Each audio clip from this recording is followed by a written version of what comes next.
Carney calls hostage release under Gaza peace deal moment of profound relief. Okay, so imagine waking up on a Monday morning, scrolling to the news with your coffee and BM. Canada's Prime Minister is literally in Egypt signing a Middle East peace deal with Donald Trump. No, you're not still dreaming. Yes, this actually happened.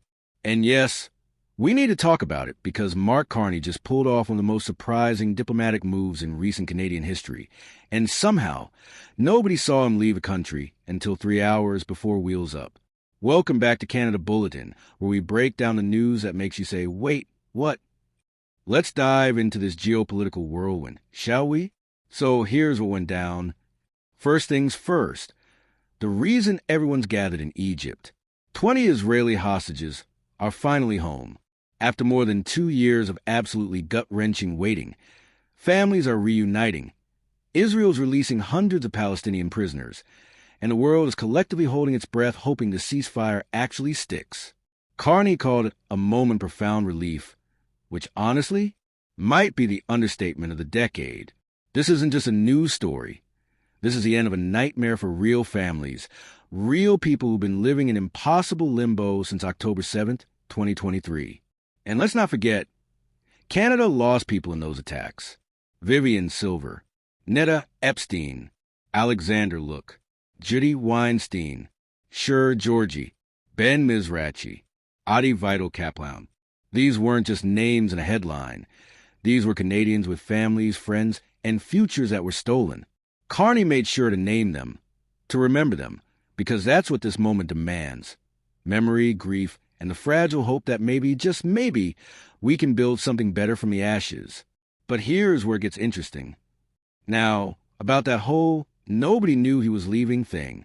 Canadian media? Clueless. Parliament? Surprised. The general public? We found out about 3 hours before his plane took off via an updated itinerary, like it was a last-minute dentist appointment. Oh! By the way, the PM's flying to Egypt to help broker Middle East peace. NBD. Look, I get it. Security concerns, diplomatic sensitivity, all that jazz. But there's something wildly Canadian about our Prime Minister casually jetting off to one of the most significant geopolitical summits of the year with the same level of fanfare as someone heading to Costco. Very on brand for us. Honestly, Carney touched down in Egypt around 6 a.m. Eastern Time on Monday, and according to the PMO, he immediately got to work. We're talking conversations with more than a dozen world leaders, the Palestinian Authority, the UN Secretary General, European leaders, Middle Eastern officials. The man didn't even stop for jet lag. He's out here speed-running diplomacy, like it's a video game achievement. Meanwhile, south of the border, and then there's Donald Trump. Because of course there's Donald Trump. The guy's having what can only be described as the world's most ambitious Monday. He started his day giving a speech at the Knesset in Jerusalem, where Israeli lawmakers basically treated him like a rock star, then hopped over to Egypt for the Summit for Peace with President El-Sisi. Trump's messaging? Classic Trump. Everybody said it's not possible to do, and it's going to happen. He told Israeli lawmakers, you've won, and urged them to turn battlefield victories into the ultimate prize of peace and prosperity. He promised to help rebuild Gaza, told Palestinians to abandon terrorism, and even, wait for it, extended a hand of friendship to Iran. You know, the country bombed 3 nuclear sites in earlier this year during their brief war with Israel. It's diplomatic whiplash at light speed. Folks, 1 minute you're bombing nuclear facilities, the next you're offering friendship bracelets. But hey, if it works, if it actually leads to lasting peace, then maybe the chaos is worth it. Okay, but what's the actual plan here? Right? So let's talk specifics because peace is a beautiful word, but implementation is where things get messy. Under the ceasefire deal, Israeli troops are pulling back from parts of Gaza. Hundreds of thousands of Palestinians are returning home, or what's left of home. Anyway, aid that's been blocked for months is finally flowing in. Phase 1? Check. But Phase 2? That's where the real challenge begins. We're talking about disarming Hamas completely, establishing transitional governance for Gaza, and working toward a permanent political solution where Israelis and Palestinians can actually coexist peacefully. The plan explicitly states Hamas must disarm and have zero role in in governing a future demilitarized Palestinian state.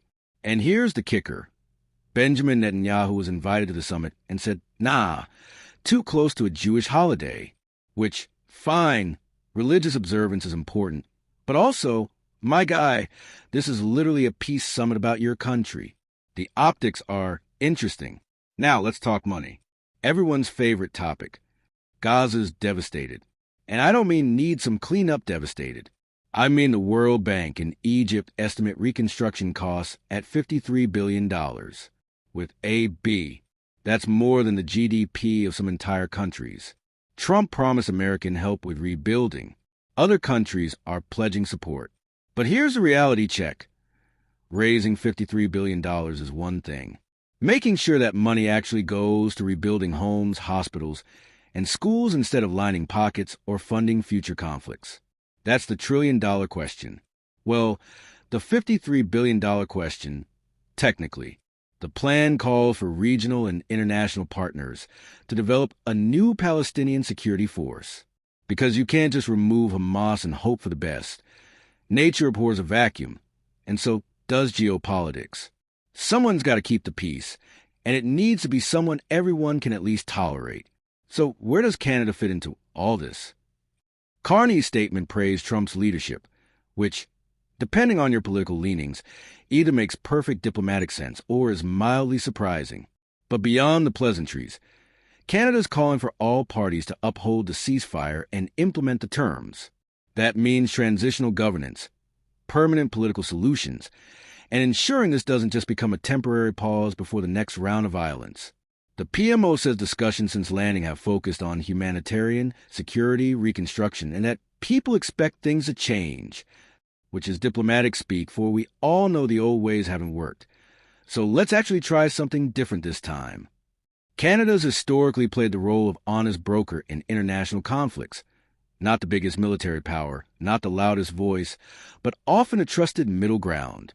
If Carney can leverage that reputation to help keep this deal on track, that's a win not just for the Middle East, but for Canadian foreign policy credibility. Okay, real talk for a second. Major questions remain unanswered. Like major. What exactly happens with Gaza's governance? How do you disarm a militant group that's been running the territory for years? What role, if any, does the Palestinian Authority play, given Israel's rejection of their involvement? And perhaps most importantly, how do you prevent this from sliding back into war in 6 months when the world's attention moves on? These aren't small